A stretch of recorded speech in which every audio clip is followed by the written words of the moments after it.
Hey everyone, it's Bob Crossan, Senior Managing Editor for Water and Waste Digest. I am here today with Nick Armstrong. He is Global Product Manager for Contaminant Removal for Denora, and we're going to be talking about PFAS, why they're important to treat, the challenges that come with trying to treat them, and disposal methods that are currently available.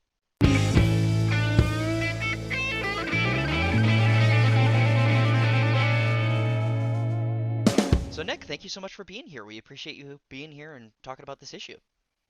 Awesome. Thanks for having me. Yeah, this is a big topic right now. I'm constantly hearing about it. I think everyone is really talking about it, especially with the infrastructure bill and then regulation being coming down the line too. Could you talk a little bit about PFAS and why they are so important to treat? I think a lot of people already know what this family is, so you don't have to go too deep on that. But why are they important to treat and kind of give an overview of what they are? PFAS obviously a hot topic, like you said, with the infrastructure bill and everything that's going on.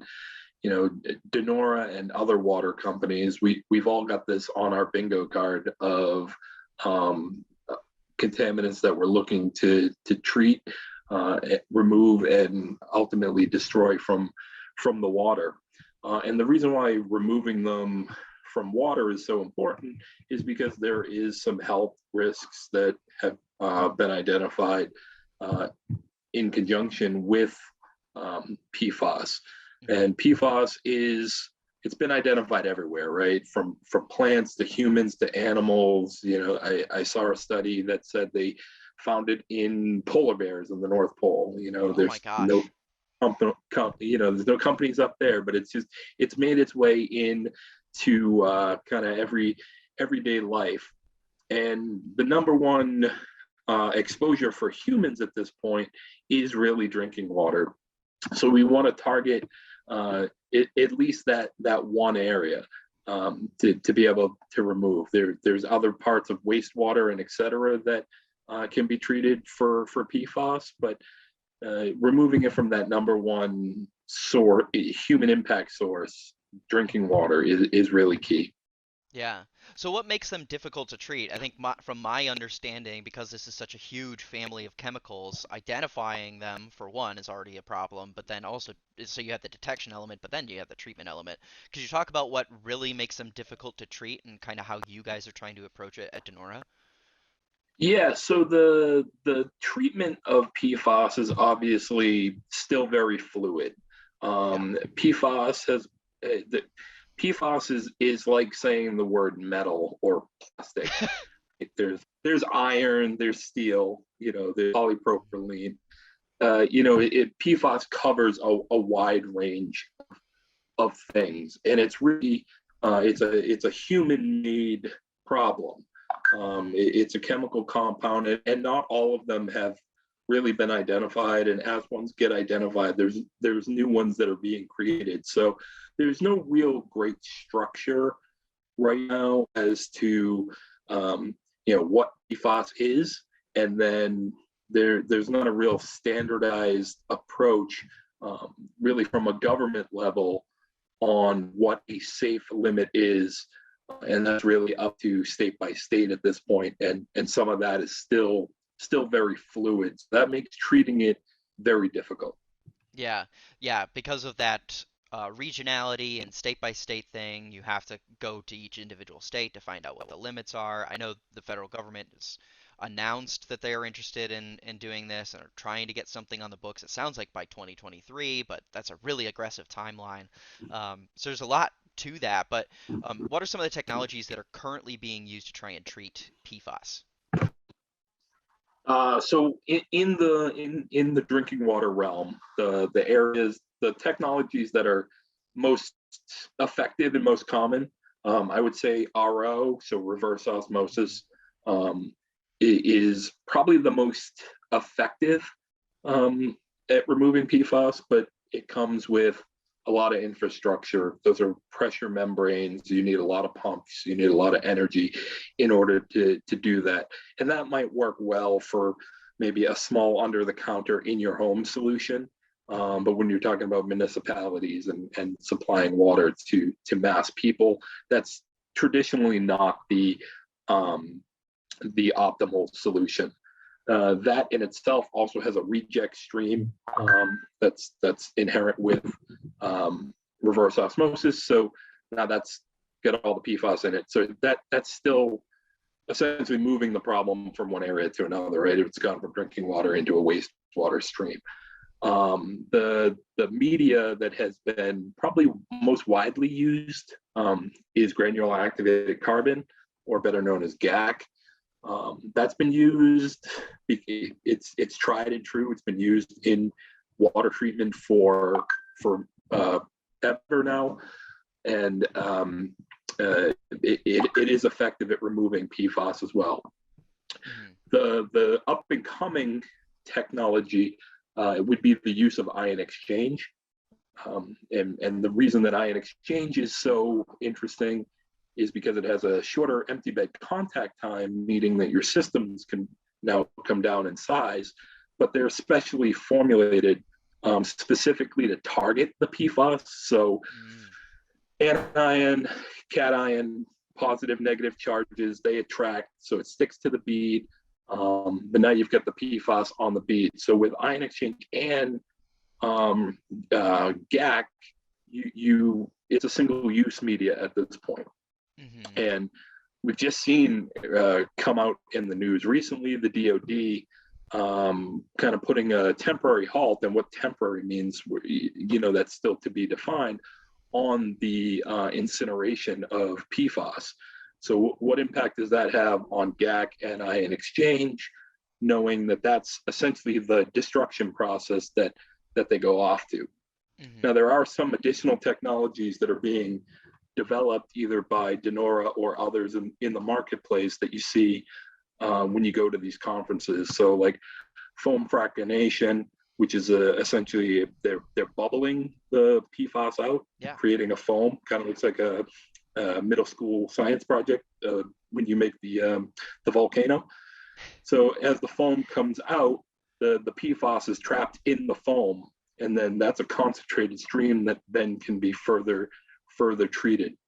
One area that I'm specifically looking at is an ion exchange resin that can be regenerated, and then that regenerate can then be passed through a destruction process. So a lot of up and coming technologies, from electrochemical to, like I said, foam fractionation type applications.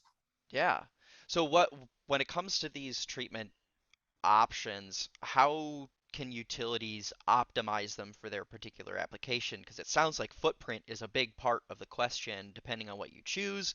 And then you have the disposal method as well, which we're going to get to here in just a moment. But how do people optimize? Like, how can utilities optimize what's right for them? The best way to really optimize is to pilot. You want to Okay. pilot, but you also want to do a lot of upfront testing. So if you know what your water makeup is, what your water profile is, you can design a system to optimize removal as well as your operating costs. So if you want to exchange the media more often, you could go down in a smaller system. If you want that media to last longer, you could go up in a larger system, and then that fluctuates your capex as well as your opex. Where are you moving that opex to? And that's really what the optimization's going to be, and it's going to be which technology is the right one based on your water profile, right? Maybe GAC is a good solution. You have small concentrations of PFAS. Maybe you have chlorine or other disinfection byproducts in that water stream, and GAC would work best for that. Or maybe you've got a good profile that ion exchange would work best. You've got a lot of short chain PFAS in your water, which the ion exchange would be better at removing. So maybe it's an ion exchange. Maybe it's a combination of both. Maybe you're using the GAC up front as kind of a pre-removal, and then you've got the ion exchange on the back end doing the heavy lifting. And then GAC is typically a lower cost media, so you'd be exchanging that first one more often than a more expensive ion exchange on the back end. Hmm. So it really just comes down to looking at your portfolio, and we could put together a system that makes sense to meet not only your treatment goals, but your financial goals. Yeah. So now I want to actually get into the weeds a little bit on the disposal methods, which is the big question, I think, for a lot of folks here. You had mentioned the DoD putting this temporary incineration can't be done thing out there. Could you Mm-hmm. talk about the most common disposal methods that are there? It sounds like incineration was one of them, but now it's kind of up in the air what to do. And then, like, how do you see the disposal methods evolving over the next however long to address things like this DoD temporary stay, essentially? Yeah, with that DoD news coming out in the last day or two, that does put a lot up in question. I'm Hmm. not completely sure what it means. Again, they're calling it a temporary. And what exactly does that mean? And what's the interim solution? So historically, the media has been sent off for incineration, and it'll go off for actually waste to energy process, where the heat that's generated is used to create steam or Hmm. create heat for a factory, let's say. Um, and I've always had some questions. I'm not a scientist, but I've always had some questions as to, is that another moving it from one area to another area problem, right? Hmm. The process of incineration is very energy intensive. It's not carbon neutral, that's for sure. And what's the impact of that? The fume gases coming off of there. Are you just moving this from a water problem to an air problem? Hmm. And that's some of the reasoning that you see in the DoD letter that came out, is there's not enough evidence there to really point to true destruction through incineration. So that leaves a lot. That leaves a lot to be defined Hmm. as to what that means right now for current GAC and ion exchange installations.